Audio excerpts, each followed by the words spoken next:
Are Google reps trying to break my account? Every single time I talk to Google, I feel like they tell me the wrong thing. I'm concerned about the constant unsolicited calls from Google reps. What is going on? These questions keep coming up on my coaching calls. Hey, everyone. Welcome back to the Google Ad Strategy Hub. If you are a small business owner and you are running your own Google ads, then this is the podcast for you. You have probably all gotten the email or that phone call. Hi, my name is so-and-so from Google. I'm your dedicated account strategist. I'd love to schedule a call to help you optimize your campaigns. Sounds great, right? Free expert from Google reaching out to you personally to help you succeed in Google Ads. It feels like you've won a mini lottery. And I'm telling you, in the old days, people that worked for Google used to be celebrities. But the fact of the matter is, I am here to tell you something that might be a little bit controversial for most business owners. Taking that call is a complete, utter, total waste of your time. Please do not answer the phone. In some cases, answering the phone and talking and taking Google's advice can actually hurt your business. So today, what I'm going to do is I'm going to pull back the curtain on Google Ads reps, the ones that are calling you all the time, who they are, what their real goals are, and why you should probably just send their calls right to voicemail. The myth of the Google Ads rep that everyone really needs to understand. So really, when you get a call from that Google rep, it's easy to imagine someone sitting at Google's headquarters with the dashboard, and they know more information than you do about the algorithm, and they can give you some secret sauce to succeeding in your account. And the reality is just not that at all. Your Google rep doesn't actually have any type of secrets to make your ads perform better. They don't have access to manipulate your account's performance. They don't have information that you don't have.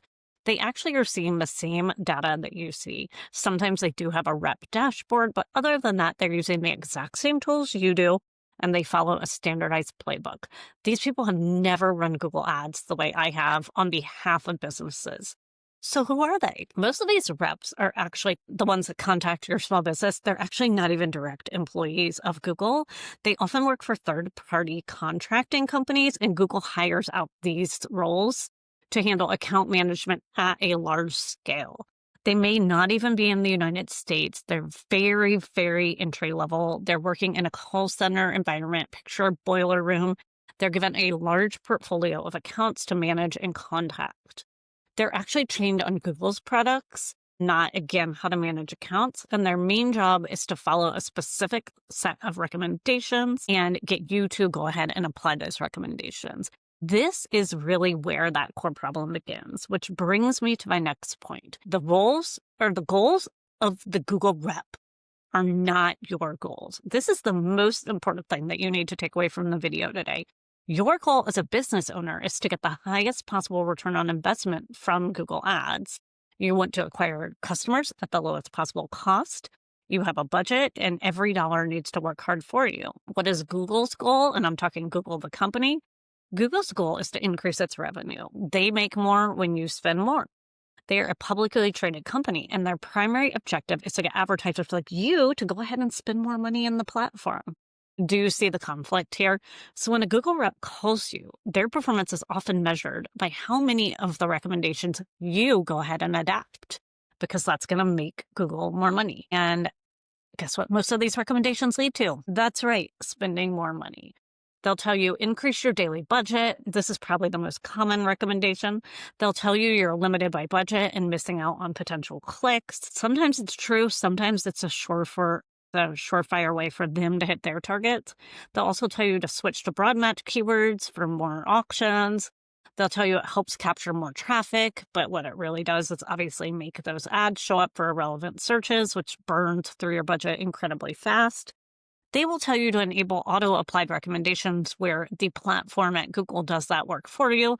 This is a big one. It is an account setting that lets Google, the platform, automatically make changes on your campaign. It's not a person. It's the actual system making these changes based on its suggestions. And that is essentially like giving Google a blank check to spend your money however they see fit. Never, ever, ever turn this on. So there you go. Have you ever actually been on these calls and felt pressured? Because I have talked to clients who felt very, very pressured on this call. The rep is friendly, but they're continuously persistent, almost like they're trying to sell you a timeshare. What will happen to my clients is sometimes, especially if they're not as confident, they'll try to explain that the business is unique and that there's certain suggestions didn't work for them the last time. But for some reason, they keep picking up the phone, thinking that there's going to be an answer. And the Google rep is really just pushing their script, and they've gotten good at it. It's really, really frustrating. And it can make you, as the business owner, doubt your own instincts about your business. That is why I would say my biggest recommendation is to have your own data and know that like the back of your hand.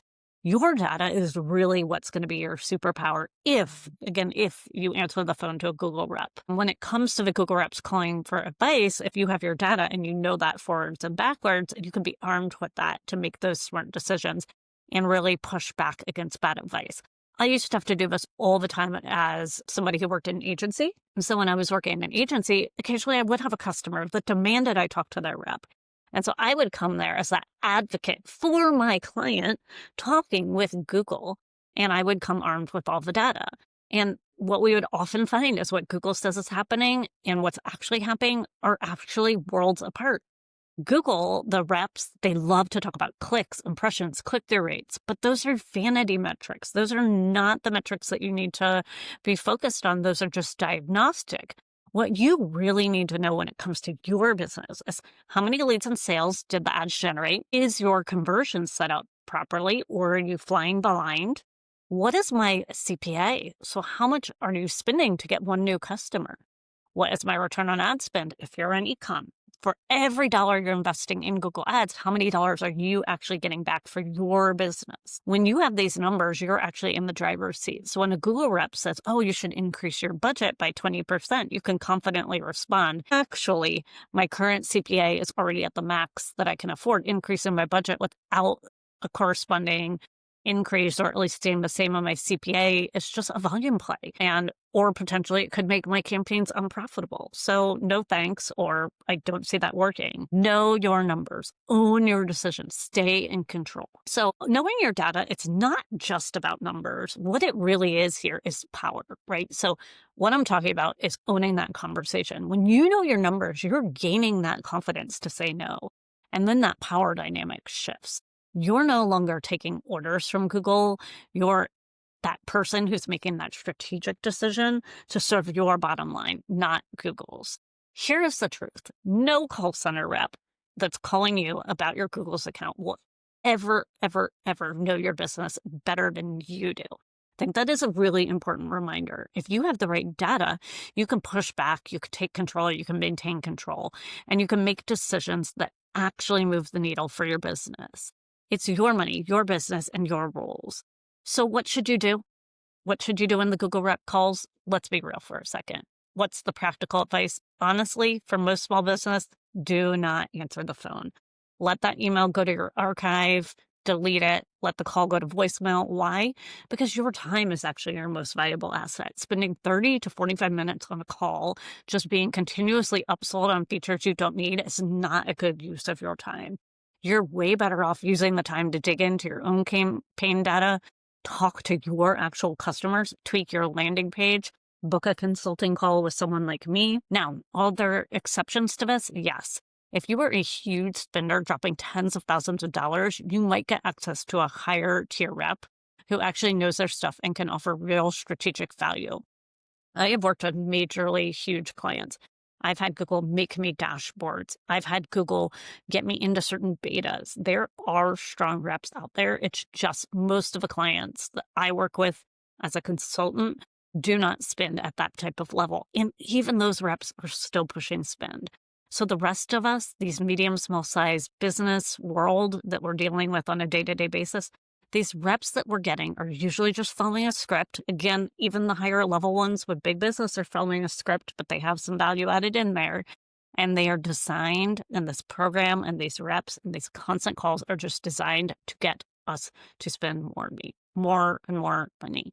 If you decide to take the call, go in with your guard up, have your data ready, treat it like an info gathering mission, like necessarily a strategy session for them. Listen to their pitch, say, thanks, I'll look into it, and then go back to your numbers to decide if it actually makes sense for your business.